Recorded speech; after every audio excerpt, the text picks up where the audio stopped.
tonight or today or this afternoon when you're watching this episode. This is a TylerBloyer.com special interview and special guests on this show tonight. I think this is going to be an interesting piece of content compared to what I've been doing in the recent past. I've had interviews on this show before. I used to really try to focus on finding out what other people were up to and their solutions and what they're doing in the world. And then I had to go on my own little hiatus from that and sort of go the opposite direction and really figure out what I was doing in this world. And I took a break from interviews. We've had people on recently from the autonomy realm known as Chris McMillan, who's got the channel Truth Conduit, as well as people like David Whitehead. And I plan to have continually bring on more guests like this in the future. I have a list of people that I want to bring on and have them share their information and keep repeating guests and things like that and spice up the channel a little bit, as well as just work on my own skill set of the technical side of that and getting content out there. So tonight is kind of a reintroduction back into opening up a little bit more to the community, the wider community here where we've moved. As if you've been watching some of my local walk and talks that I've done recently, we're trying to network and grow our local community strengthen our family, and then beyond that out hopefully into the community. And we'll get into that a little bit tonight on talking about mutual aid networks and alternative things. So just a big prefrontal warning on this whole thing that we could get into some alternative information, things that aren't talked about necessarily in the mainstream. And we try to keep an open mind in these parts. And in the autonomy server, or to call it a server is sort of not giving it what it deserves. Really, the University of Reason is what we have in common here. Rod Williams, Michael Pendergast, and Cassandra Burt, who's a little shadow hosting here tonight for me, filling my usual role. But the University of Reason, and in that, the autonomy course is where we all have in common, and we're going through that together. Of course, I've done season 2. These guys can update you with where they've entered the course or their little journey there if they'd like to. But we all do centrally communicate through there, and we've discovered great channels of communication with people who have really got interesting information to share. And Michael is one of those people who I've been honored to be in his presence and hear some of the information that he's sharing with the world. Really is the goal in the end. But right now, Michael is sort of going on his own journey that he's starting out. Seems like a very interesting person, someone that I wanted to bring on. And Rod Williams as well. He's a very unique individual in autonomy, as most people are in that group. And he has interesting insights. And we've also been in conversation with Michael and Rod and I. And so we felt like it was a good opportunity one day to spark up invite for a interview, and Rod was able to join. Luckily today he messaged me sort of the last minute saying, hey, can we still get in on that? And I'm like, absolutely. I'm glad you're here, Rod. I'm glad you're able to join and work out your schedule.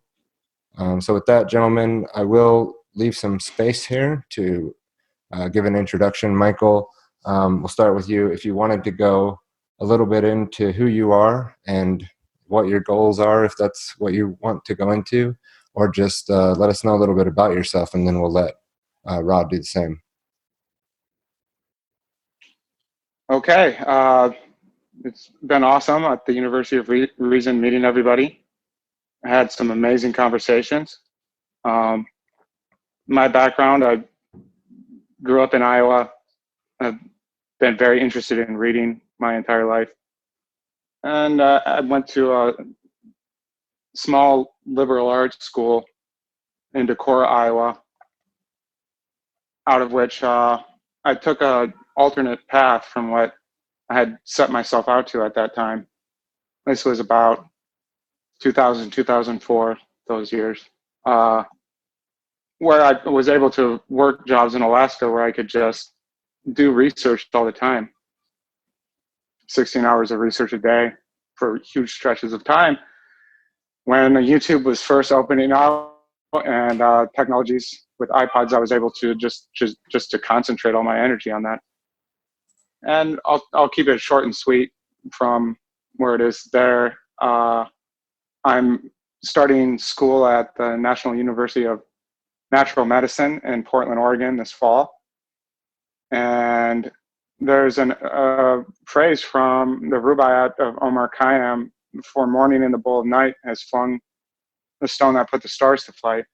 That astonishing awareness of what it is that means, I want to explore in the Western mystery schools, esoteric tradition, especially at the Rittman Library in Amsterdam, and how it connects to Chinese alchemy, Chinese medicine, acupuncture, and I'll also be studying nutrition. And a passage I've read a number of times on the University of Reason's Discord server, as well as other places. I'll read real quick. This is from the book Synthesis Remembered. It's a fictionalized conversation between Merlin and Lancelot. And at the mountain at the end of the world, where the sun bids farewell to the land and to the day, before he presses on to the land of the rising sun, there a whole nation guards the gate they call a window. It is the last earthly entrance to that unmanifested world from which we come forth as travelers into our mother's wombs. It is also said to be the window through which we pass after our sojourn in this illusion of time. That nation is called Ixtlan, and they remember that all men are brothers past all pretense and arrogance. They are the people of the window to the present that is eternal. The other passages in this book, how they relate to intentionality in communities, mutual aid networks, what an actual church is, where the most consoling, the most consoling of all realizations is that immortality is remembered from the womb.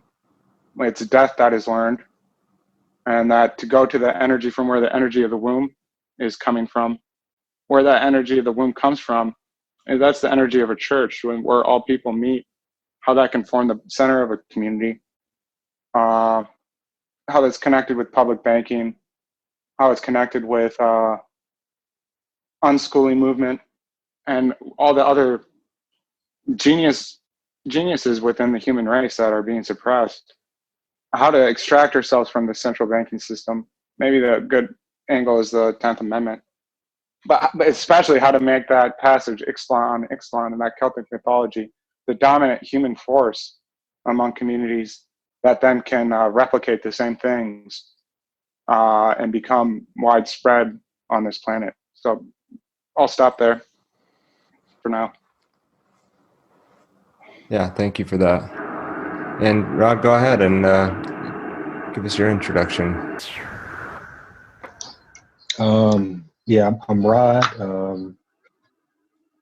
My story isn't as exciting, I say.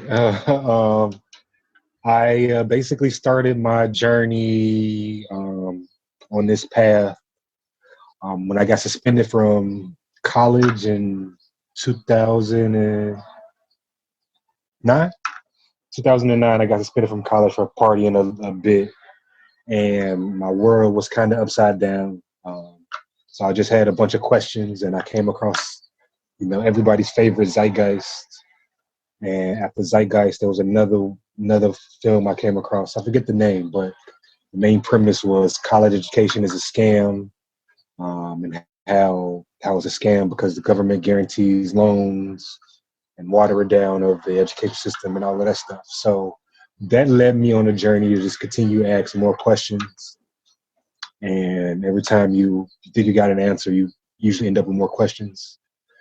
And so I eventually found Richard Grove's work, and his work kind of led me to leaving the esoteric alone a bit, mainly because I didn't understand it completely, and it's hard to express the esoteric, and then it's hard to prove it, right? And so I kind of went to more factual things, and that was a few years coming. And then just recently last year, I got an email about autonomy, and it was a Richard Grove's offering. And he earned my trust through, all of his hours of the Peace Revolution podcast. So I was like, if I can, learn to communicate as half as good as him, maybe I can get some of these ideas and messages out. And here I am. Throughout that time, I've come across a lot of different work, a lot of different artists, authors, content creators.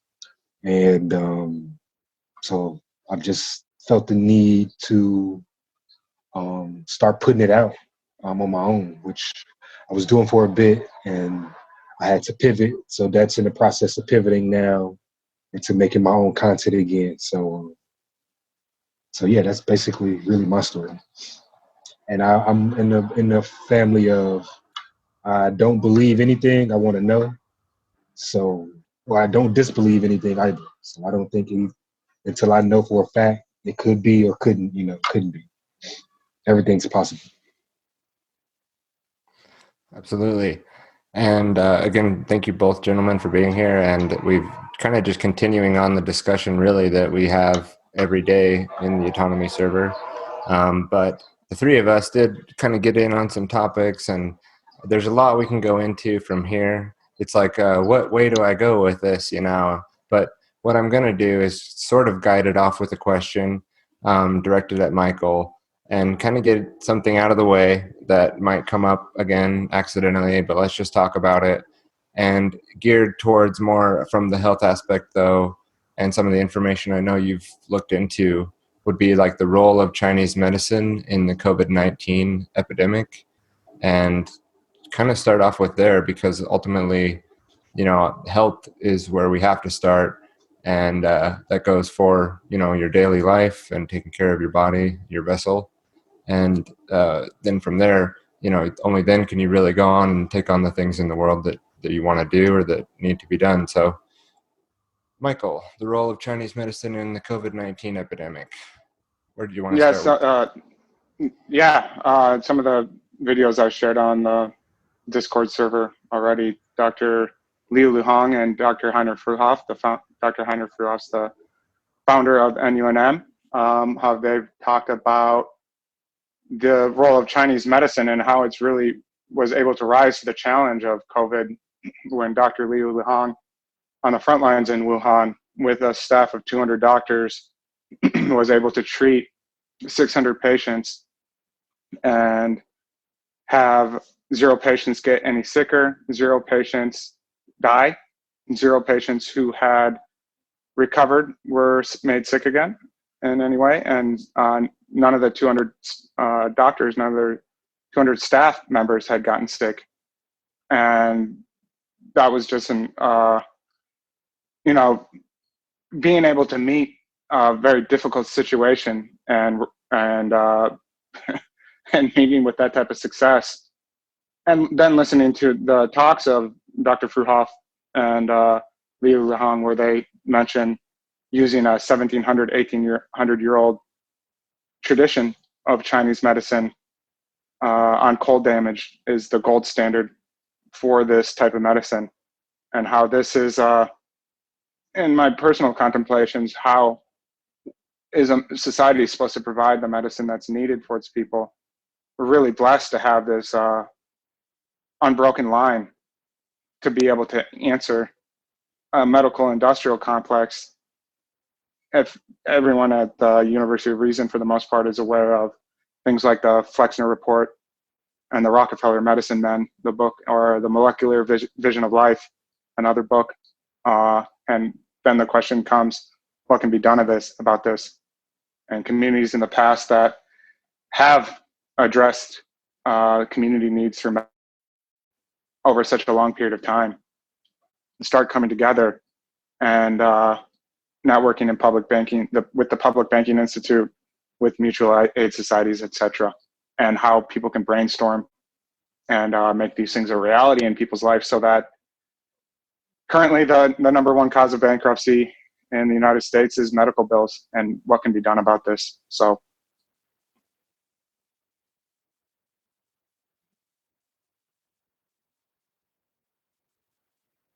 Yep, I'm muted there on the professional production equipment here.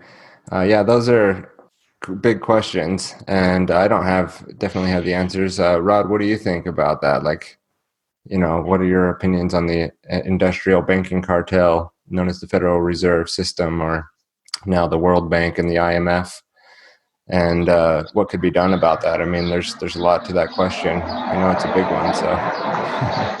I think that everything, all the things we're gonna get into probably in this conversation, the first thing is education, right? First thing you gotta know that there's a problem. Like what's the first step in admitting you have an addiction, right? It's the same kind of thing I feel in our modern society. We have to admit that we know that in our groups we know these things, but as a whole we have to admit that these things are issues, admit they are problems, and then only then can you start to treat them as problems, right? And to me they're just different arms of the same octopus, right? The same people, same group of people, same type of people who want to exert control over our lives in every way they can. So it's just that I was saying this earlier on a call. We as a human race, and I stole this from somebody, but we as a human race think that we don't have any predators, and we do. And we need to arm ourselves with knowledge and weapons and tools to be able to defend ourselves from the predators that are amongst us. If it's our health, it's our money, it's our food, spirituality, all of those things. If you go to the top or you follow the arms of the octopus, right, it all goes to the same group. So I think first step is education. Yeah, no, Michael, you mentioned something there that, a lot of people might just hear and wonder what was that. And I just want to kind of go back and touch on it. When you say Rockefeller medicine, can you describe a little bit about that, or why is that something that people should look into, or what do the Rockefellers have anything to do? I thought that was an oil company, I mean, Sure. rather than just assume everybody knows, let's go into that a little bit, if you don't mind. Yeah, the Corbett documentary, Oligarchy, that is on James Corbett's site, is a good thing to watch. But the Rockefellers definitely were able to steer medicine away from the natural solutions and toward allopathic medicine. And it's been a long-term strategy of theirs, and is one of the reasons why medical bills are the largest cause of bankruptcy in this country, in the United States. They're very much about trauma-based approaches to society so that they can control people through trauma, unfortunately. And this is I see this Oriental classical Chinese medicine as a very real solution to what it is that they've done. If people aren't familiar with this, that documentary of James Corbett's is a good place to start. Yep. Yeah, that's how big oil conquered the world and why big oil conquered the world, I believe. And yeah, I would definitely check those out as well. Those are not just telling a story of oil. I'll spoil that for you. But it's like this really key part of the understanding in the puzzle. And on top of that, Corbett's work on Bill Gates ties in, and it's the same chain. If you follow those three in a row and watched, how and why big oil conquered the world, along with the series on Bill Gates, it shows you that we're operating up against a worldview. And it's not necessarily, kind of my viewpoint these days, is it's not necessarily just a Dr. Evil person sitting there twiddling their thumbs, putting freaking lasers on sharks' heads, although this kind of stuff does go on, maybe not to that extent, but more or less like you're battling in a worldview paradigm, or a way of looking at humanity or looking at reality. And they have, a certain underlying belief system that then is built, there's logic built on top of that comes to certain conclusions. And so it is important to understand that you're not just battling like pure evil, although I do think that it manifests in this way when things, go down in a certain way, then that, like, the end results are a form of evil, or you could call it evil, and that'd be fair to me. But it's not necessarily that their worldview doesn't align with what they're doing. I mean, if you take it logically back to where they're underpinning, I don't know, my phone's doing notification noise I've never heard it do before. All of a sudden, I'm gonna turn that down. But there we go. That's what I think is an important key to know what you're up against, is not necessarily out of this world, although it could be, and we can go into that too. I could add something real quick, Tyler, if that's okay. Yes, jump right in. I'd say that whatever people think of whoever it is who's behind the central banking structure, which is a cut and dry ink and paper reality, is that their spirit is a spirit of selling their soul for time, language, tools, weapons, and dominance. And the way that they want the general population, the spirit within the general population to be, is to think that greed is a virtue in order to overcome an unacknowledged fear of death. That they can, once that's programmed into the general population, they can get people to do a lot of what it is that they need done for them. And so a lot of people, as communities, we need to look at ourselves for the solutions, and not just some of these older structures that have been around in the world for a while. It's not, maybe not completely necessary to get into those all the time, but to touch base and understand that that's what they are. And enlightenment is the opposite of greed. Enlightenment is the unwinking vigilance of ecstasy. Ecstasy is the only dependable motive of conduct. Ecstasy means to stand outside yourself and look within. And no one can do that for you. That's why we want communities that are co-autonomous and not codependent. The whole central banking system wants to make communities codependent. And with the realization that to put a person or people into a state of total need is evil. However other people want to use the word evil, that is an evil thing, to put another person in a state of total need and total dependence. And that's the whole purpose of having a central banking system. Any empire in history, what it has been is a vast conspiracy for the material benefit of a few people. Any empire has been that. And that's what the central banking system is. They're putting people in a state of dependence, using trauma-based mind control, and for the benefit of their small group of people, whoever it is that's behind that. And these solutions, like mutual aid societies, public banking, they're certain that they work.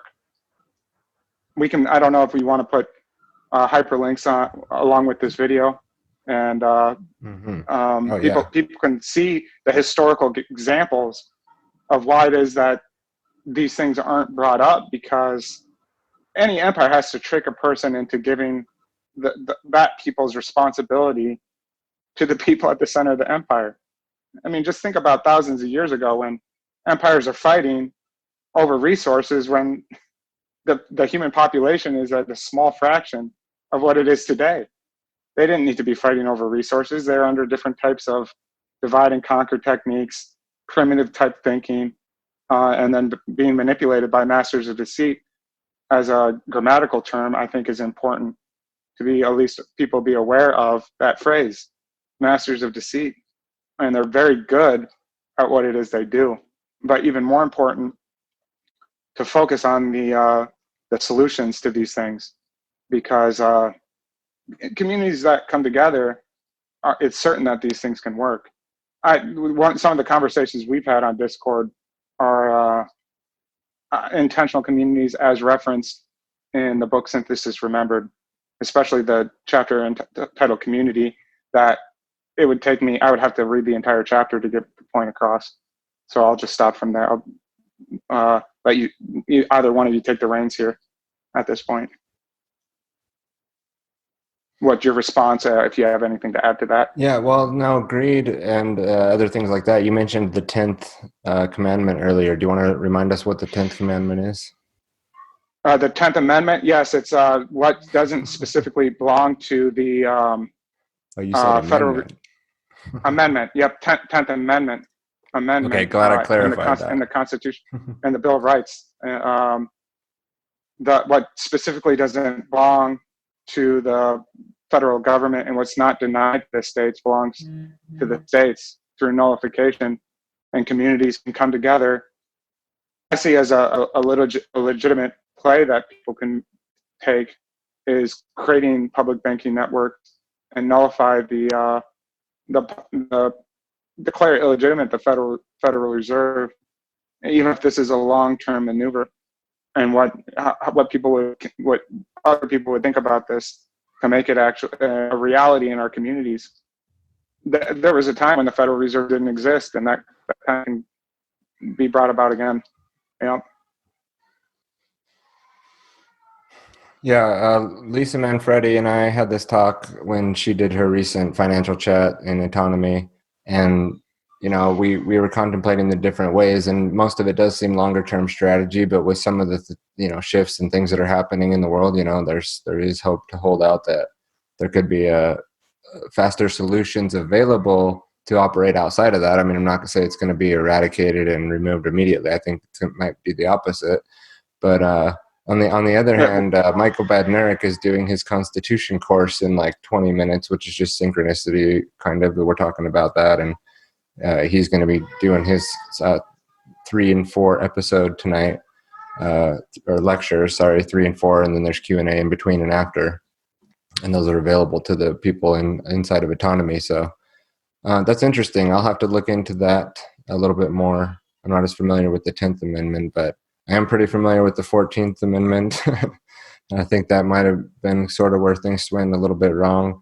Although I know that could sound very harsh and like, what the hell am I saying if you look at it from just black and white perspective. But if you understand like the legalese and how the legal system actually functions is through voluntary citizenship, basically, which is what I had talked with Michael Badnarik a little bit about last week. Rod, did you attend that at all, or see the replay on the Constitution course? No, I missed that. I haven't caught that one yet, the Constitution course. So I'm not as familiar with it. Yeah, it's good stuff to check out. And he did the series like 10 years ago on it, and I think he's got a much better format now to go forward with. But Michael, you have your Egyptian healing rods there, or have you received your polarizer in the mail yet? Do you want to give us an update on that? Yeah, I have Egyptian healing rods. They work really well. I was skeptical of them, and then I had done Qigong in China, and when I studied martial arts there, and that had opened my mind to at least trying them out. And I had the polarizer and my other pair of Egyptian healing rods are on the way, but they've been delayed because of the quarantine. The rods are coming from Russia, and I just got an email from the company that does the polarizer that I learned about from Dr. Tent. Speaking to what you were saying about solutions that are happening now, it's something I haven't looked into very deeply, but it's a network that Ellen Brown at the Public Banking Institute had mentioned, and she had brought up the fact that Mexico's president is setting up a network of public banks there. It's something for people to watch. And if people aren't familiar with public banking, one of the references they make on their site is how during the Great Depression, Canada had 0 banking failures, whereas the United States had 8,000 banks fail. And the mutual aid societies connected with Muhammad Yunus and how they were able to respond to the 2005 tsunami. So really rising to meet the challenges, basically coming back immediately as compared to what had happened in New Orleans and the hurricanes there. So I thought all they did was Freedom Gardens for the war. Wasn't that all that is, mutual aid? right. Notice how the government It's everything. It's everything. it as a patriotic thing. Right. Yeah, especially, the very deep spiritual aspects. I can't emphasize enough, and found in the book Synthesis Remembered, and how this Egyptian religion and Pythagorean mathematics relates to intentionality in a community. It's spelled out within that book, and I need to brainstorm with other people as to what it is they think about that specifically, because it is a very powerful book. So, would you mind elaborating yeah, a bit on intentionality and community intentionality? exactly what I was going to say. Do you want me to read a passage from the book? That's what it would basically Sure. be. Yeah, if you Okay. Yeah, need a sure. sec I to have the book. flip to it, go ahead. And we'll talk I about have that in a minute. the Oh, if you have it right available, I'll just be quiet. yep, it's right here. You have it. So this You See is that always have it tall? ready Do to you go. guys see that? this is the book. The book is Synthesis Remembered. You can get a digital copy online, and there's still copies on Amazon. And what I mentioned earlier, the phrase from the Rubaiyat, "For morning in the bowl of night has flung the stone that put the stars to flight." That's the sixth sense within humanity. Like philosophically speaking, the radical materialism that has to exist in any society dominated by an empire is the false claim that the mind's a blank slate at birth, and only that which only through the five senses can anything enter onto that blank slate. This is completely false. That sixth sense and the other piece of it is mathematics. If mathematics is understood to be the science where we don't know what we're talking about, or a sacred science that gives focus to the flow of the divine mind, so it's really a spiritual discipline. And those two things together, that sixth sense or telepathy, communication between heart minds outside the use of the five senses, and math, telepathy and mathematics. So this is Canto 14. It's entitled Community, and just picking a random place. Let me see. Yeah, it's about 1, 2, 3, 4, 5 and a half pages. I could read the whole thing, or I could just pick a random place. What do you think? Whatever you think is going to explain intentionality the best.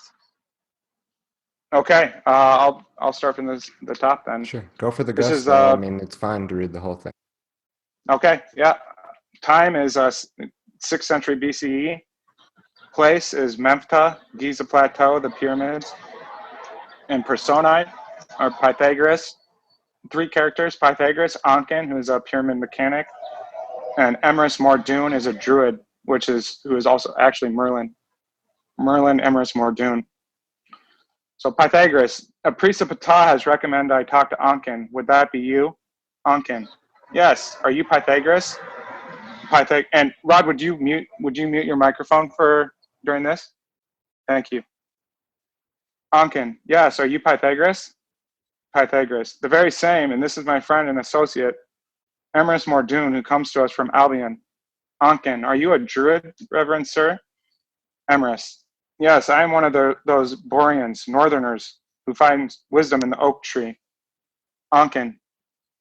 We are not favored with many trees in our land. I understand that you also seek wisdom in the stones, and we have plenty of those.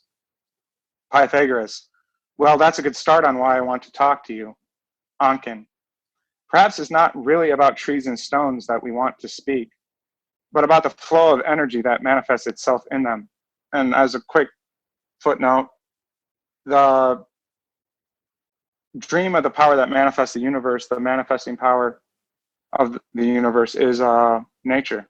The source of all being is better described by what it does than by what it is. And it's called the manifesting power because it manifests the universe. Ecstasy is the love of God, or the motive of the manifesting dream. Ecstasy means to stand outside yourself and look within. And human love is the magnetism of the attraction of the manifesting dream. God specifically, I would use the language, you have fire, earth, water and air, and then ether, spirit, etheric. God is the etheric, non-spatial, non-temporal, pre-universal universe. So continuing on, and I think you need a history of philosophy before you have a philosophy of history. And that's what you see with all the manipulations that are taking place, especially with these riots. There are people who have good intentions, but why they're being taken over. And specifically the book, Fire in the Minds of Men, by the former head librarian of the Library of Congress, and how it was a cult society, secret societies, manipulating the French Revolution. You see the same thing. Moving on, I'll read again. Perhaps it's not really about trees and stones that we want to speak, but about the flow of energy that manifests itself in them. Pythagoras, the priest of Ptah with whom I spoke told me that you and he have different ways of looking at things because he calls energy spirit and gets mixed up with gods, a thing you fight shy of. Ankin, yes, I know that priest very well. While we disagree about a lot of things, we really are good friends. While I confess that everything appears to be alive, I would rather not express it in terms of gods because gods are too frightening and fear messes up reason. Emrys, might you say those who favor the gods favor? We have that problem too. Energy and spirit. I may want a three-cornered hat, a triskull. We druids have a symbol we call a triskull. It means three rays from one source. We refer to these three rays as energy, life force, and consciousness. Pythagoras, how would you explain them in other words? Emrys, energy is the power of flow. Spirit is the flow of life force. Consciousness is flow that is aware of itself flowing, or so we surmise. Pythagoras, I want to make one thing clear. I am investigating these matters because of my interest in an agora, or intentional community. I am planning such a community in Italy at Croton. I hypothesize that the structure of buildings and the structure of communities have a lot in common, and we should be able to use mathematics to examine and illuminate that comparison. Emrys, I think you Greeks call yourself Hellenes, do you not? Teklons, hot Teklons. Pythagoras, yes, indeed. Emrys, that word hot Teklon comes from our word Teklon, pronounced Teklon or hot Teklon. Teklon means a community of people who live in search of unanimity among themselves, Pythagoras. Perhaps you are reverting to your origins. So I think that's a mistake. People have looked at democracy as a form of tyranny of the majority, rather than the understanding of the unanimity within a group. Pythagoras, I would be delighted to discover that that is true. Ankin, so, shall we discuss how pyramids are connected to all this? Emrys, certainly, if we can also discuss how devas are connected to the pyramids mathematically. Ankin, deva? Isn't that a Persian word? Emrys, I think so. We use it to describe sonic or telluric energy that spins up out of the earth in certain places. Pythagoras, I would say everything we are talking about relates to spin.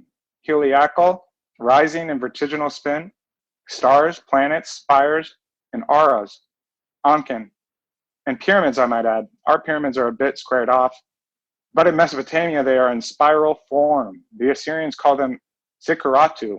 I call them ziggurats, our conical spin pyramids. Pythagoras, I am sure you know that Sumerians attribute them to their gods who came down from the heavens, gods who called themselves Anunnaki, those who from heaven to earth came. Emrys, I'm afraid, Ankin, that despite our best efforts, we will not be able to keep the gods out of this entirely. Ankin, apology accepted. I don't mind gods in the mix, I just don't like them in terms of ultimate origin. That is my problem with Ptah. These priests want to make him responsible for everything, and I insist he has a more limited role. It seems to me that any name is too small for where it all comes from. Pythagoras, so Emrys, what does your name mean? Emrys, in my language it means eagle. It also refers to the pattern of the eagle's flight. It seems that eagles are so big they need assistance to reach hunting altitude, so they look for updrafts to get a free ride to where they want to go. Updraft spin. So you see the eagle riding upward in a spin that gets smaller and smaller as she goes higher and higher. At the top, she waits for a signal from another updraft, flies over on the same level, and then up she goes, round and round again. The secret is the signal and her ability to perceive it telepathically. The eagle is a gyre falcon, a bird of the gyre or spin, G-Y-R, gyre. Ankin, 2 questions. Why do you call the eagle she, and how does she perceive the signal? Emrys, we survivors of the Golden Age reverse what Empire people do. Empire people say the masculine includes the feminine when both are implied. We say it the other way around. The feminine includes the masculine when both are implied. Ankin, remarkable. Do you then see the feminine as dominant the way we see the masculine? Emrys, not at all. We see them both as equals, no dominance. The feminine is mentioned first because it is more fey, quotation marks fey, F-E-Y. That is more intuitive. We actually prize intuition over intellect as being more immediate access to the source. Pythagoras. I do apologize, Ankin, for changing the subject, but I would inquire of Emrys what knowledge he may have of the story of Apollo coming to Delphi. Emrys, I know of your Apollo, but not the story. Please enlighten me. Pythagoras. It involves two places, the Isle of Delos and Mount Parnassus. Apollo, the sun god and the god of reason, was born of Leto, together with his twin sister Artemis. As a precocious newborn, he ordered his mother Leto, sometimes called Lot, to carry him to a sanctuary of Gaia, or Mother Earth, on Mount Parnassus. The sanctuary had a sacred spring of gases that gave oracular powers to Sibyls. The spring was guarded by the dragon serpent Python. Leto followed a river of olive trees to Delphi. Apollo, who had brought a bow and arrow, leaning back on his mother's breast, shot and killed Python and took possession of the spring. He then went to a deserted place in order to do penance for killing a sacred creature. There, he and Hermes were companions for 20 years. I think the metaphor is obvious. Reason replaces intuition as the primary guide to truth. Male succeeds female in priority. Empire succeeds democracy as a form of government. Emrys, exactly why we still start with the female. We call our society matrilineal, not matriarchal, because of the hermaphroditic nature of the true cosmos. It is not a question of dominance, but of mutual equality and balance. Reconciliation of the horns of contradiction. Ankin. As a matter of fact, we Egyptians speak of the divine hermaphrodite as the origin of the cosmos, or at least that is what my priest friend informs me. He also tells me that the gods of Sumer are not fond of the idea and are the ones who originated the patriarchy in which the male is dominant. Emrys, that does relate to my ego because it is precisely through intuition that she finds the updraft, but then so does her mate. Both powers are on both sides. It is a matter of emphasis. Ankin, so tell me more about the whirlwind. It seems there is more to it than spinning air. You imply a correlative spin of some other more subtle energy, an energy that communicates information. Emrys, precisely. That same more subtle energy, as you so well phrase it, is emitted by all kinds of spin. Earth, air, fire, water, and the spin of the more subtle energy itself. We see this more subtle energy spinning as the stuff of which all the cosmos is made. Ankin, that's quite a leap, this connection between external and internal energy. Emrys, too much of a leap for most, I would suppose, but if it didn't work so practically, we wouldn't have stuck with that concept in the first place. Pythagoras, do you have an example of subtle energy spin? Emrys, yes, the deva. And this is where your intentional community comes in. It seems there are three forms of deva or helix: cylindrical, conical, and toroidal. Ankin, toroidal, the great bowl again? Emrys, yes, it is the shape of a ring. It is a shape that such a spin takes when it is beyond the influence of a strong field of attraction like gravity. Pythagoras, does this have something to do with megaliths like Dinas Emrys, also known as Stonehenge? Interesting, there is your name again. Emrys, you noticed. Dinas Emrys means Eagle Mountain. The mountain is the spinning deva, and the eagle spiraling up around it helps you find it. Pythagoras, I'd like to get back to what this has to do with community. Do you imply that a community of stones can help build a community of people? Emrys, more than imply. That is the point exactly. It isn't the stones that do it, though. It is the vortex of sonic energy spinning through the stones. Did you ever talk with the Silk Road merchant? Pythagoras, no. Emrys, well, if you ever meet one, ask him if there's a character in his writing for water flowing underground. We Druids have an ancient connection to China, going back many thousands of years. There is a Chinese character that shows a builder's square over the symbol of flow, and it refers to how two crossing streams of water flowing underground at different levels build a deva that extends above ground. The Chinese are dowsing their whole country. It's called feng shui. Ankin, do you imply that people can also read devas just like eagles? Amaris, I do indeed. We are all living stones because our bodies emit a spinning energy that comes to a peak over the top of our heads, our little pointed heads. Pythagoras, I think I see where this is going. If you put people in a circle, their devas join and make a big one. Amaris, exactly. And if you are standing around a chonic deva, the earth reinforces the experience of unity of thought and feeling of all present in the circle. Unanimity. Pythagoras, there's my community and a way to build it. Ankin, I expect my priest friend is going to call that one of the fingers of Ptah. And one of the things at this Oriental medicine school I want to connect with is legitimate practitioners of Feng Shui. And I think it's the right angle to take to look at that. So it's the energies of the earth and the manifesting power of the universe. Nature's the dream of the manifesting power of the universe. How those reinforce unanimity in a group, like the Six Nation Iroquois nation was doing, where they would proceed through unanimity of decision-making processes, like the Quakers. And unlike what people understand democracy as today, which is a form of tyranny of the majority. Yeah, I'll stop. This is connection to the etheric, non-spatial, non-temporal, pre-universal universe, which is. I want to go back to what. Oh, I'm sorry. Finish your thought. That. Go ahead. No, go ahead. No, I just want to go back in a second here to what you mean by that more in depth on democracy as people understanding it as tyranny of the masses, but it's actually, I think you said unified earlier or something like that. But I mean, almost like the intentional community word itself or phrase is in spite of, the blank slate materialism worldview. If you even think of intention as coming from mind, it's like flies in the face of this, what you were comparing to earlier, the blank slate materialism. And like those beautiful, absolutely beautiful passage. I'm going to have to read that whole book. There you go, Agnieszka. Have to. I will read it. And there's some other people that joined us here, by the way. Agni, Bart, Lawrence, you guys are free to jump in. I didn't let my guests know, but I was going to halfway point or whatever. I thought that would be invite some other people in. But as that story was saying, or the tale, or whatever you want to call it, this conversation back and forth with Pythagoras, the bird. How do you explain that? The intuition of the hawk as it soars, or however the phrase went. I'll have to go back and grab that passage out. But again, like blank slate. I don't believe necessarily that Kant, if just to kind of take it to Kant up from there. And I like how you did say that you need like an understanding of philosophy before you try to turn around and like philosophize history before understanding the history of philosophy. I really like that as well.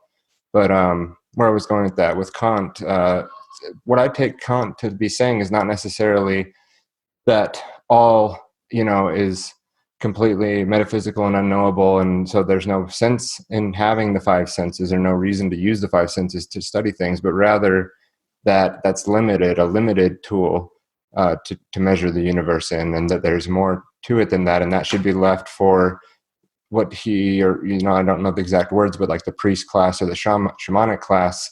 But that tool, or that conclusion that Kant came to, was more or less used by the scientific community to justify that that they should just be left the hell alone and do what they need to do, and not have religion meddle in that.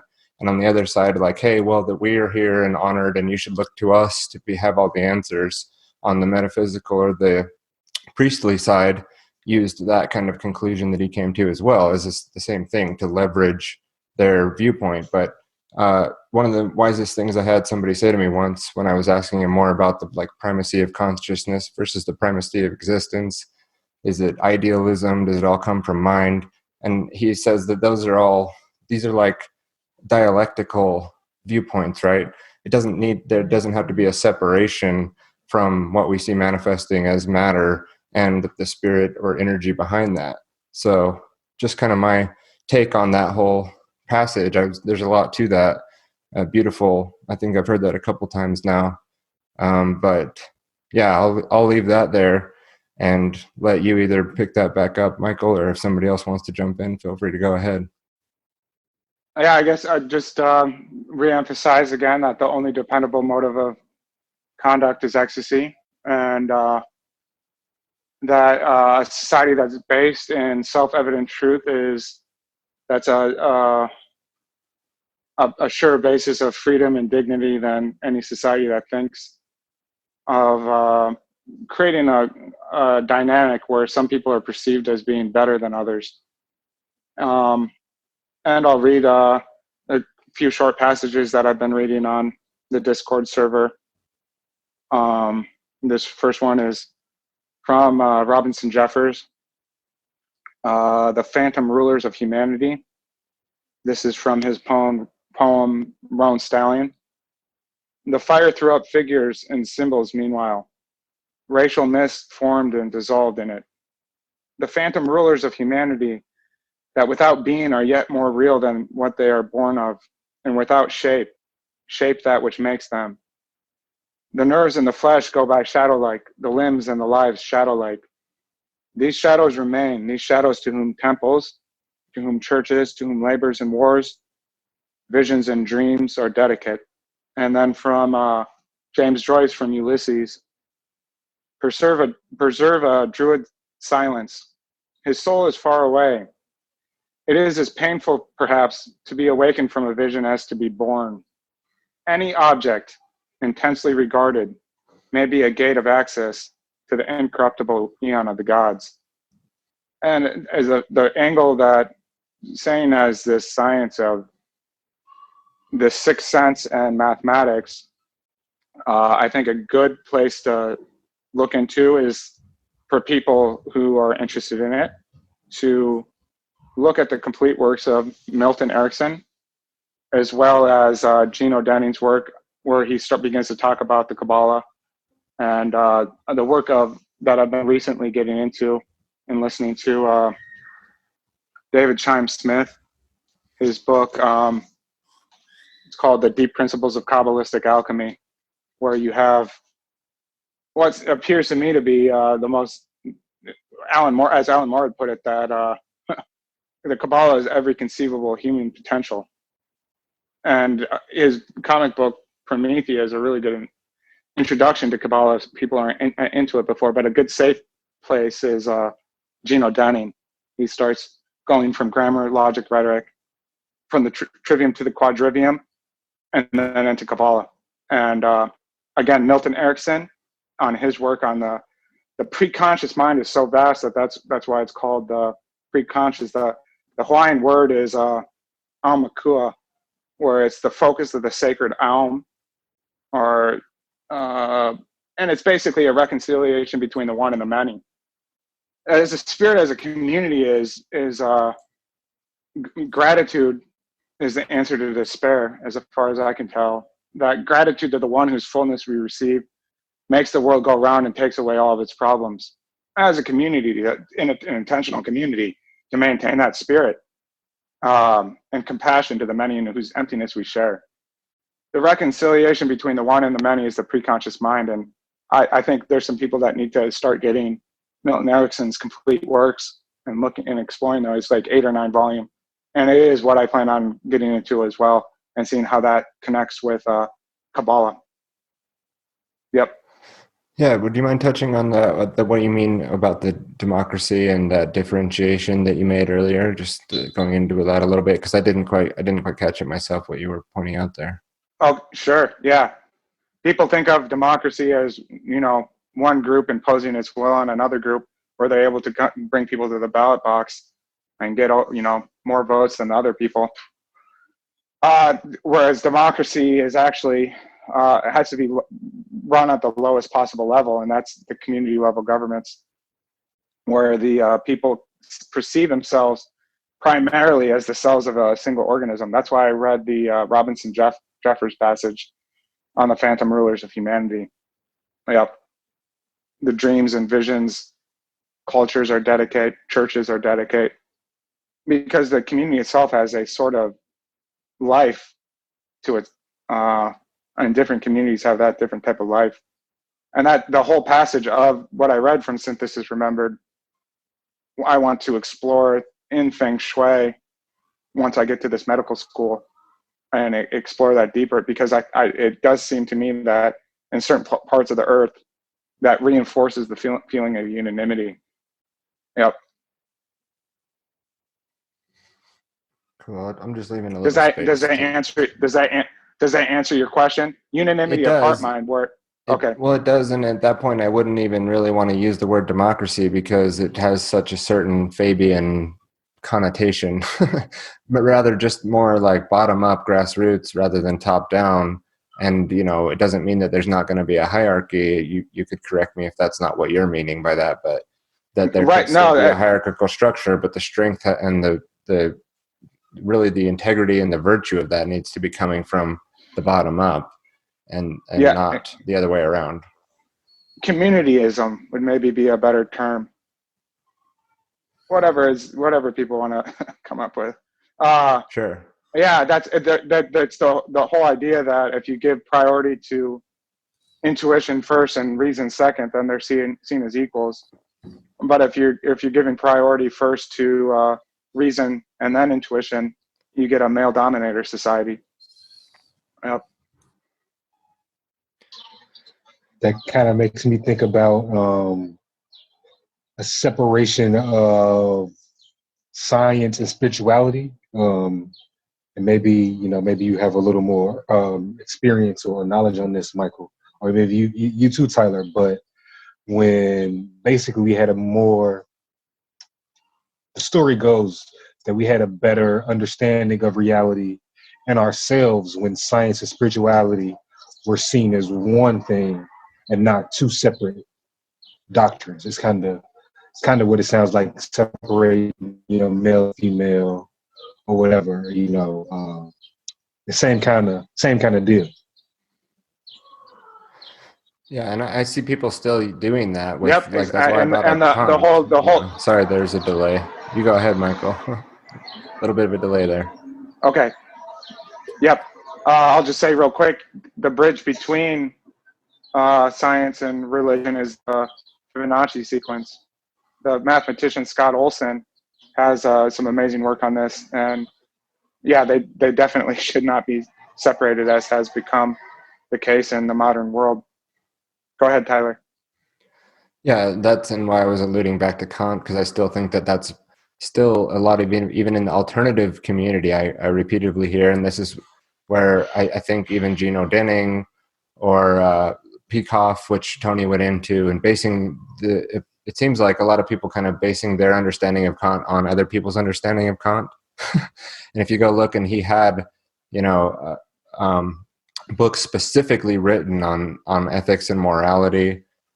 He was not saying that you cannot know nothing at all and that everything's impossible to understand, but rather that there are certain things that we will never understand, and there are certain things that science will never be able to explain, was more or less his position. Not to say that there's not like nihilism or solipsism coming from an angle of like you can't know anything at all, but I see that still being used at that polarity that I think was leveraged at that time with his conclusions by the priest class or the scientific class, each side of this community, to leverage their position and twist his work into saying, well, see, and so your priest class just need to leave us alone and not get involved in the science at all with your spirituality and metaphysical nonsense.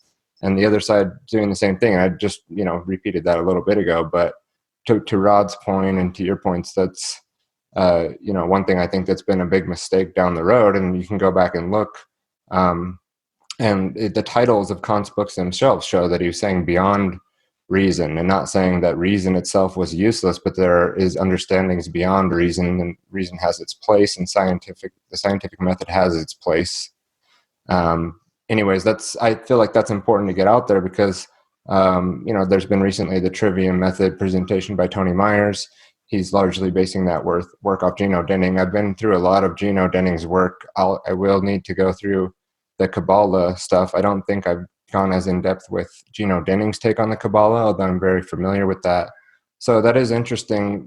Tell us about how that sort of mythology or mysticism or wisdom being passed down through that ties into this new school, Michael, that you're going to, or if it doesn't tie into it, we can just change the subject to the new school. If you don't have to drop the name if you don't want to. I didn't ask you that beforehand, but what is it that you're going to study and hope to do with that information?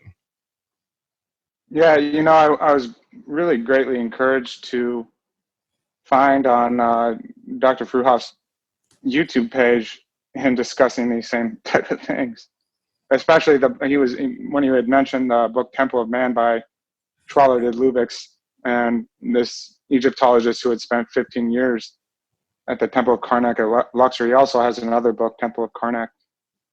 And how I listened to a conversation with Charles Moore where he discussed the fact that that's where Pythagoras got his knowledge from. How this relates to spirituality. Yeah. The insight that the best things in life can't be told, the second best are misunderstood because they're metaphors referring to things that can't be told.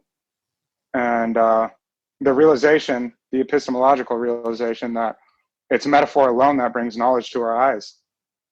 And the right side of the brain is concerned with happiness and how to bring it about. And that's really where empowerment comes from. And the image of a feather being weighed against a person's heart is the appropriate image. It sees the whole universe as a huge transmitter receiver where all knowledge is constantly being broadcast to every point. That lightness of heart is the fountain of youth and doorway to eternal life. There's nothing more serious than lightness of heart, and nothing more frivolous than unreleased sorrow. This is a blend between Buddhist and Taoist philosophies.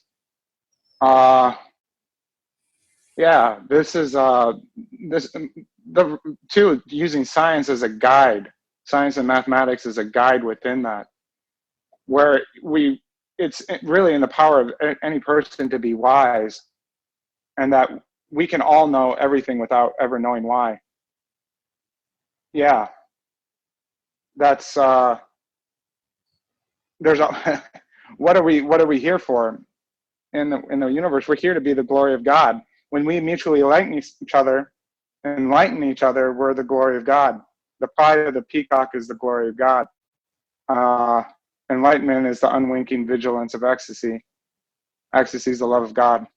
Yeah, these things are part of a positive community. It's a lot more fun this way. Anything you awaken ecstasy in, it doesn't matter what it is. That ecstasy is going to be woke up. It's going to awaken in you as well. It can be a squirrel or anything, and you can learn that way. The whole thing with the if you watch the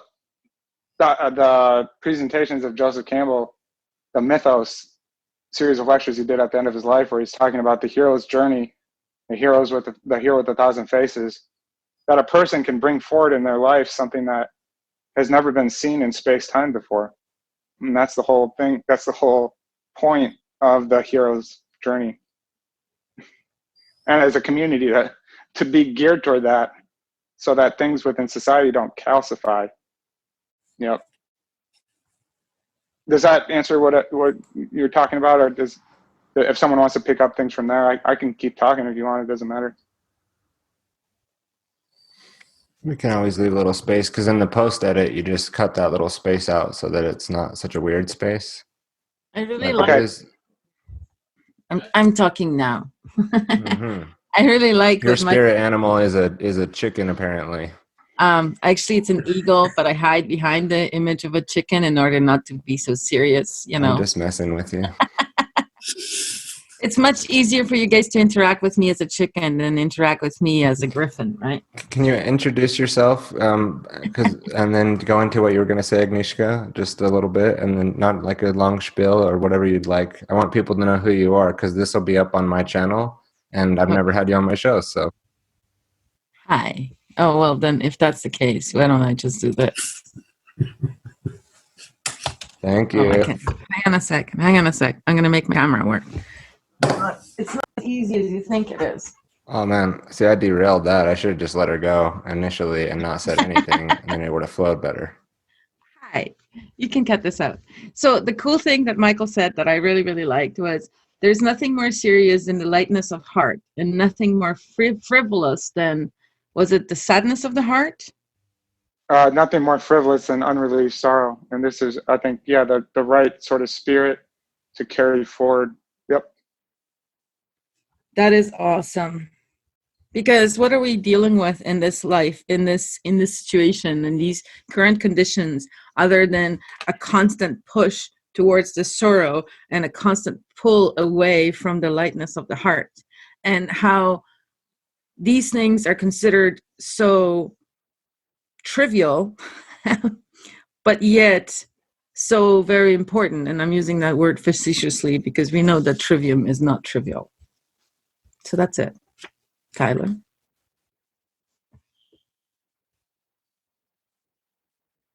You didn't give us who you were. Who are you? Hi, I'm Agnieszka. I'm a psychosomatic illuminator who is also a student of autonomy and learns with Tyler on a daily basis. Yes, and you will know more about her because I would love to have Agnieszka on my podcast at some point and do some psychosomatic deep diving. Let us know what that's all about. And luckily, I've learned a little bit through the work that you've shared with me with the people that you work with. And so, again, this is a very positive feedback loop environment. I see it's like a vortex, like double vortex, where it just feeds back in on each other. The more you put in, the more you get out. More people can learn about that. There'll be links in the show notes for all the little things that we're dropping here. I'll go through and rewatch this and pick up the things that were dropped. I used to take like vigorous notes throughout our interview, and then I realized like, oh, you can just do that like when you're watching it in the repeat.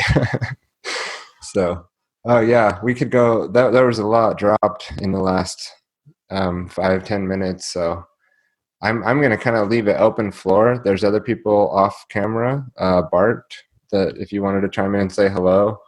Or we can get into mutual aid networks and more of what that is, the nuts and bolts aspects, or just kind of go with however it goes. Yeah, well, I just say a quick hello. Hello. Hi, Bart. Thank you for joining us. Yeah, we can hear you. Okay, cool. I'm off to bed soon, but I'm really impressed with everything that's going on here, and with Michael's knowledge, it's mind blowing. I have to pick up on a lot of stuff, and certainly at this hour it's 2:00 here, so 2:00 in the morning. So I'm going off to bed. I'm going to listen for a few moments, but yeah, it's impressive. I'm overwhelmed, and yeah, Michael. You sent me the email with that book you always refer to. Yep, I remember.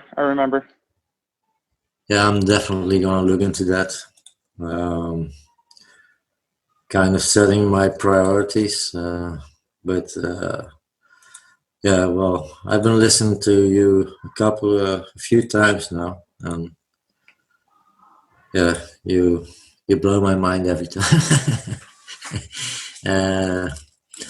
But yeah, cool. It's good to have some people like you on here. I mean, the knowledge you have, that's not looking down on everybody else here, but I mean, it's quite impressive, and what you want to do with your medicine and education, everything. I think it can be,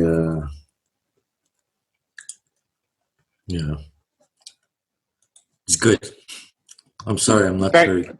Thank you for your kind words. There's the saying that the butterfly lays their eggs on the fairest of leaves, and that's why I brought this information to this group.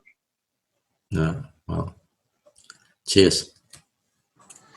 Yeah, we've all appreciated it. And again, why I wanted to make sure and capture this little introduction, kind of what I look at it as, episode or interview or roundtable discussion at this point.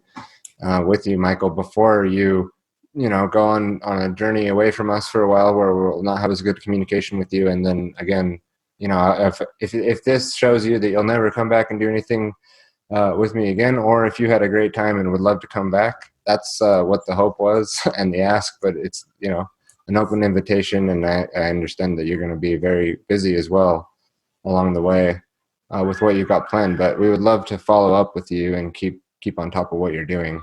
Yeah, Now, likewise. Likewise. Same here.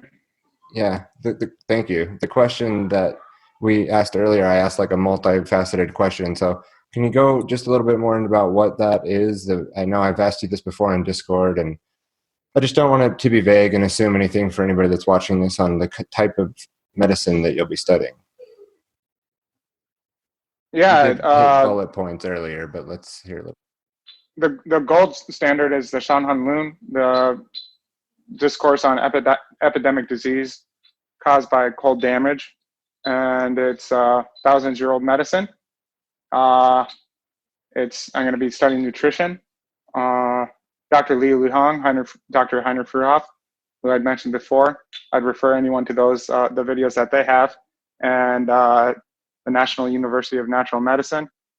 And I am going to attempt to get people from the school to join the autonomy group, and any doctors who've been practicing for decades, if possible, to come and speak with the University of Reason, so that you can get the answer from them rather than from someone who hasn't been to the school yet.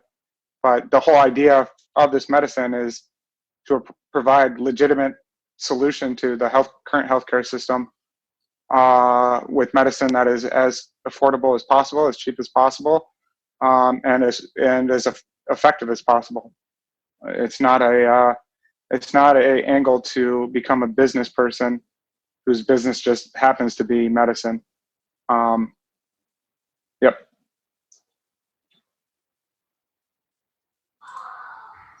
Excellent. I was trying to see if Cassandra could have the kids calm down a little bit. So I got a question for you, Michael. I know you haven't gone into medicine, in the field that you want to yet. What are some things that you do? Because I would assume that you are, a pretty healthy, guy now. So what are some things that you do now that people can do, just catching this before you get, your, I want to say certified, but it's bigger than a certification, but before you get certified in practicing this medicine? Before I had come back to the United States, I'd been in China at Kunishan Martial Arts Academy. And the joke among Shaolin martial artists is that if Shaolin martial arts is a pill, everybody would take it. It's true. So training martial arts was a big part of staying healthy for me. Right before I had left from that school, I'd run 5 marathons in a week. And so it had really focused me. And that's what I'm going to continue forward into the school, is this training combined with the nutrition. And at the school, I didn't have a choice over the food I had. And the different times in my life when I've been on the fishing boat, I haven't had the luxury of having any choice over the food. It's what they serve you. So I wasn't able to take that angle. And it's that the question of nutrition is something I would love to address 5 years from now after I get out of school. My approach a lot of times while I'm training, since I don't have a choice, is to eat as much food as possible. So physical exercise essentially is what you're saying. Food can't be your medicine, then you should be active and as active as possible. Yeah, it's of course a combination of the things. For the school, what I would do, I would do a lot of running. I would do a lot of work with the punching bags on my own, and then in the classes, the shifus, the martial arts instructors, would guide us as to be training, and they'd be watching the class and making the decisions from there. The shifus at Kunishan were 33rd, 34th generation martial artists, so I let them take the reins on that. Yep. I think that the school that is about an hour and a half from the school I was at in China of 36,000 martial arts students. And the students I'd seen that came to my school who were teenagers to study and train, the growth that they had in a short period of time was really remarkable to see. And I think other communities should consider this as a possibility, combined with the work of Dr. Edwin Vieira's, the book Sword and Sovereignty, as a legal framework for this, as a legitimate consideration for how to provide for the defense of their community. You have martial arts for physical self-protection. You have that interconnected with the farmers.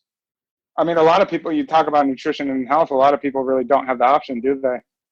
Connected with public banking, because they can't afford, there's food deserts, they can't even afford it. And I think that's what a response to the central banking system as public banks would provide. So psychic self-defense with trivium, quadrivium, physical self-defense, and then economic autonomy, co-autonomy rather than codependence. Yep. Does that answer your questions, Rod? No, yeah, it does. I just want to ask one more. Do you meditate at all? Or I know you say you did qigong for a minute, but do you meditate? And does that help at all if you do? Or Yeah, qigong is what they taught me at the school, and I'll put out a short little video just to show what it is they taught us, which has really become for me one of the best things in life, especially with Egyptian healing rods, being able to hold those, and just how it really helps your muscles relax. Qigong is ancient Chinese practice that had been banned at one time by the Chinese government because they understood that this was something that would bring about empowerment for people. I do a lot of praying, and the realization that illumination means to eagle soar upwards on the wings of prayer. With the root of the word prayer is pry, to pry yourself open to receive. The word is in French is blessure, so the wounding sort of blessing, where you receive that and you send it out. And that's a left brain thing, which is the left brain's concerned with origin of the universe, what it's composed of, and how to control it. And that wounding blessing that's the art of Michelangelo that he used to make his sculptures. So that all has to do with praying. And the thing with that is that it's always immediately accessible. That illumination being to eagle soar upwards on the wings of prayer, once you really connect with that energy, you want that energy connected with pretty much everything that you do. And anything that's not that isn't, you kind of want to figure out how to get it out of your life. I guess that's what martial arts is for too, right? In my own selfish way, I wanted to get this information down and a lot of your thoughts on this because I'm highly concerned about medicine and being able to heal and take care of our bodies and take care of our families in this new environment that we're entering into. And I'm not of the opinion that things are going to go back to normal. I know that we're being told to just wait until that happens and everything's going to be fine. But I'd rather take a lot of massive action to integrate myself with people like yourself and bring this information into the local networks of people who are intentionally attempting to create the alternatives and not just talk about it or not just theorize about it. Obviously, a certain amount of research and understanding and knowledge of the self and other things and some of the topics that we brought up and talked about tonight are required before you really understand that you're capable of some things that are going to be required of us, but then also how to use your free will to go about seeking and the solutions and then integrating them. So living the truth, speaking the truth, and seeking the truth are, I think, what we need to be doing at all times, although it's not going to be a perfect process, and that's not the point. The point is not well, maybe the ultimate point is some sort of perfection, but currently the point isn't to be perfect, and especially if you're struggling or having a hard time. And obviously the people here got into autonomy for some reason. Michael, I appreciate that you've gotten in to help to spread information. I think that's an honorable goal, and I think you're achieving that here and throughout your interactions with us. So we really appreciate that. And like I said, that was my sort of selfish motive here would be to help the people that I love and care for to empower themselves to understand and get into the topics of healing yourself or getting help from other alternative means besides the medical cartel as it stands, or like you're tying that back into the banking system, because I believe either you just said it in this interview or we've talked about it recently, that medical debt is the number one form of debt that people hold, or it's at least it's like the most destructive towards their future or their kids' inheritance or anything like that. I'm not taking you out of context, right, Michael? By saying that? Yeah, it's the number one cause of bankruptcy in the United States is medical bills. Yep.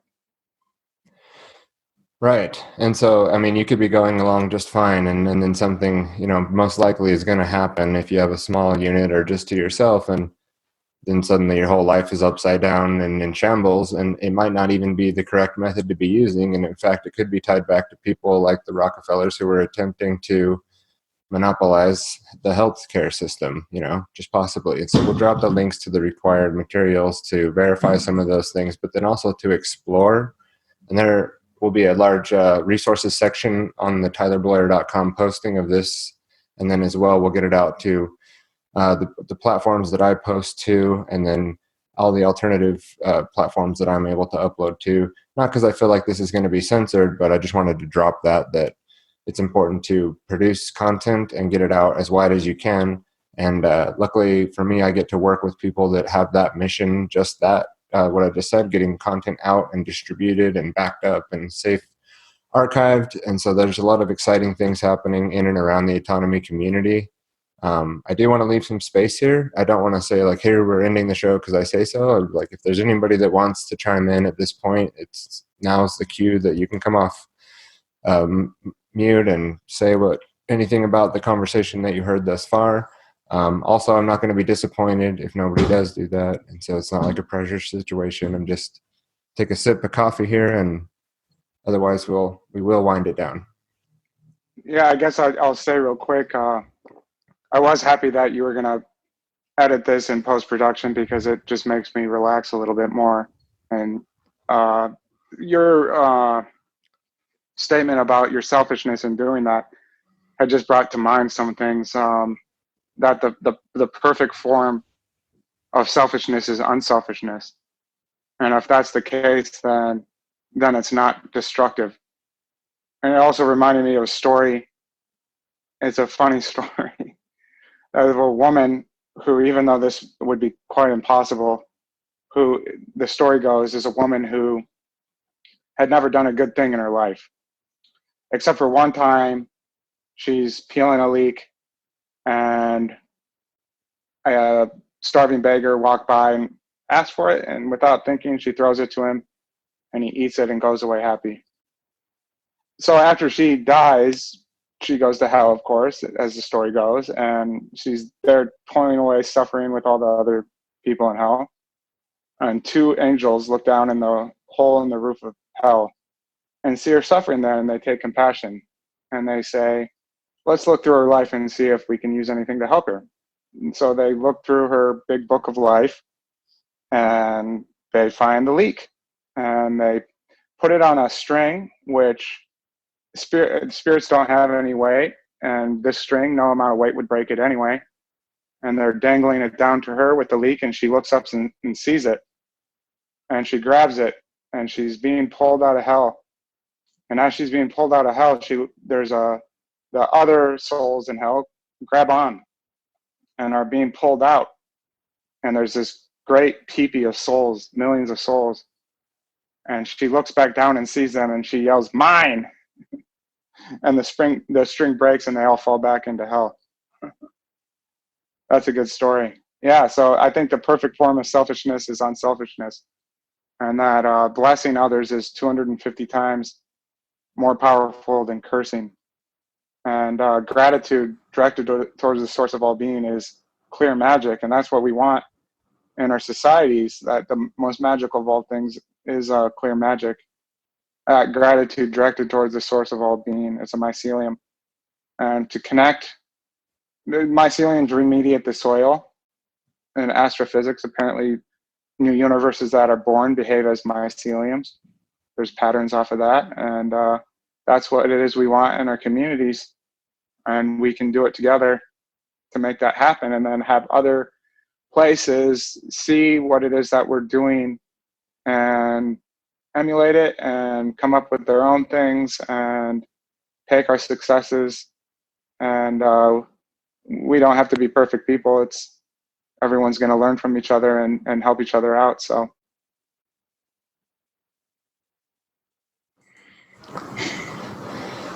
That sounds like a good place to. Oh, Cassandra came off camera. What are you doing, honey? I'm making dinner, but I wanted to say that was a great story, and I've enjoyed listening to everybody tonight. So thank you. I appreciate it, and I really that's it. I just enjoyed it. That's it. Just making dinner. Sorry. Thank you though. Yeah, no, it was a great episode, and like I'm so like elated and happy right now that like if it keeps going, that's fine. Or, like maybe we should close it down after that last one. That was really good. But yeah, Cassandra, thank you. She's my shadow host, the beautiful assistant there, taking care of 3 children while they're like screaming and banging on the door, and I'm throttling the mute button over here.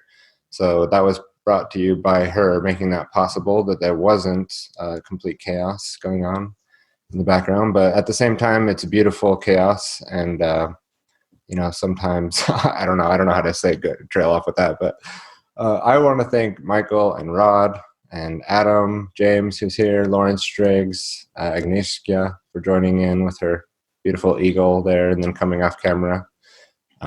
And also just give you guys a sec to say your last piece, and if that's just goodbye and thank you, good night. Rod, how are you doing over there? Is the sun down yet where you're at? It's going down, but it's still hot. It's still hot down here, so I'm sweating away, but it's good. Michael, I appreciate you and all of your knowledge, and I hope in Alaska you get to up it a bit more. You come back and drop some more seeds on us, and we'll definitely take heed. yeah, I will. Thank you for this too, I will definitely be coming back, and this community is a great source of inspiration and strength for me, for sure. Yep. Awesome. And the community he's talking about is Autonomy. And we will see about like re-uploading this. It'll definitely be shared out in the community. This will be posted on tylerbloyer.com. I really appreciate you guys. We'll do this again. And I think we'll do more editions of these kind of scheduled roundtable kind of interview / just central topic discussions. This has gone really well. I'm really excited about it. So thank you guys for tuning in, and thank you guys for joining and participating. And that's a wrap.